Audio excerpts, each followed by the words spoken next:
Doutor Leonardo, o senhor concorda que é necessário esse tratamento multidisciplinar? Concordo. Não tenho dúvida que a psicoterapia e as diferentes abordagens psicológicas somam no tratamento e muitas vezes se fazem fundamental para a gente ter uma resposta adequada. Como a própria reportagem falou, cerca de 60%, 70% dos pacientes não respondem a uma primeira tentativa medicamentosa.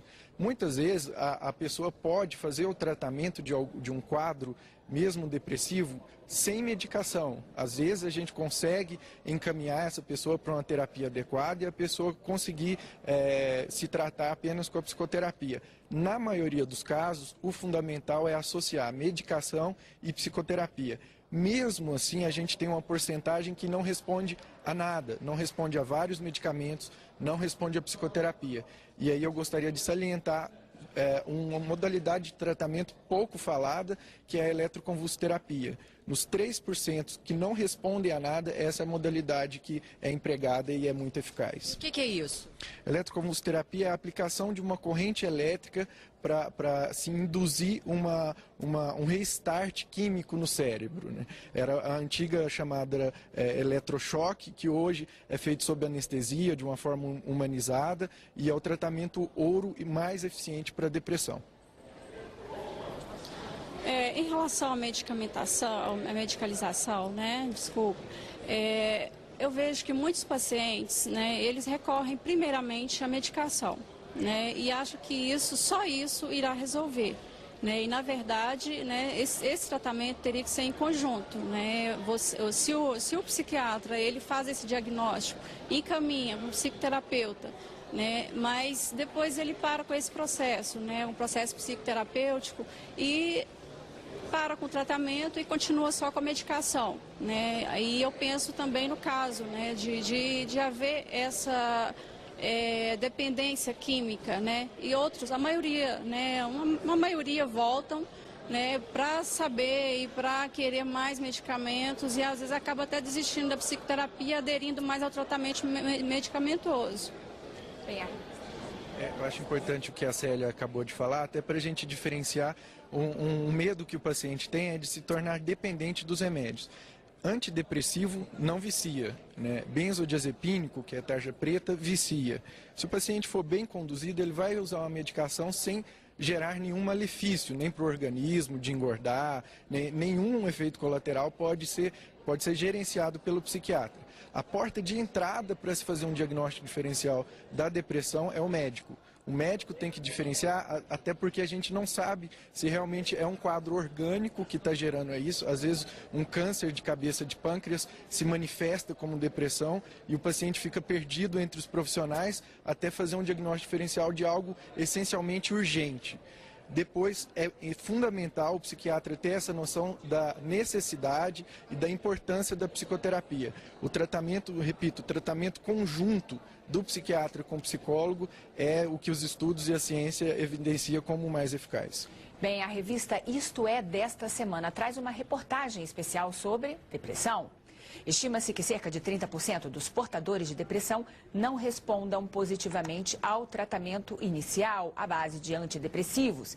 É um índice alto demais. Por esta razão, há um esforço mundial para buscar alternativas que, junto com o arsenal de medicamentos disponíveis, garantam assistência a todos os doentes. Na última semana, pesquisadores de 2 renomadas instituições americanas anunciaram o êxito de uma experiência que pode ser decisiva neste sentido. Os cientistas divulgaram os resultados do primeiro e bem-sucedido teste usando a terapia genética contra a enfermidade. E aqui embaixo é a primeira vez que um tratamento se propõe a ir mais fundo, solucionar a origem, ou pelo menos parte dela, do desequilíbrio. Nas pesquisas realizadas anteriormente, os cientistas descobriram que um pedaço do problema estava no mau funcionamento do gene P11. Ele é responsável pela produção de uma proteína do mesmo nome. Sua função é fazer com que cheguem à superfície dos neurônios os receptores de serotonina. Eles são uma espécie de fechaduras químicas nas quais a serotonina produzida se encaixa para, em seguida, penetrar nas células cerebrais. Sem eles, o corpo pode produzir toda a serotonina que quiser, mas ela não será aproveitada. Afinal, a porta dos neurônios continuará fechada para sua entrada. Quando o gene P11 não funciona direito, é isso que ocorre, explicou um dos coordenadores do trabalho. A solução é consertar este erro. Eu volto a chamar a repórter Paula Medeiros, que está no Salão Verde. Paula, para os psiquiatras, a terapia genética pode ser uma boa opção no tratamento da doença? Adriana, quem vai responder a esta pergunta é o doutor Leonardo Moreira. Então, doutor, o senhor acha que a terapia genética é uma alternativa ou pode vir a ser uma alternativa? Então, Adriana, é sim um avanço da ciência para aprofundar no desenvolvimento de ferramentas no tratamento da depressão. Mas é importante salientar que as medicações que já existem, já estão no mercado, existem medicações eficientes que já dão esse sinal na parede neuronal, nos receptores de serotonina, que enviam um sinal para dentro do neurônio, que vai enviar um sinal para o núcleo e para o DNA. Então, hoje, o que a gente chama de remissão da doença, já acontece uma estabilização intraneuronal, né? Hoje já existe isso. E cada vez mais o que está sendo estudado é da gente saber, antes de dar o remédio, como que aquela pessoa vai responder e qual gene e qual remédio que vai agir melhor naquele perfil genético daquela pessoa.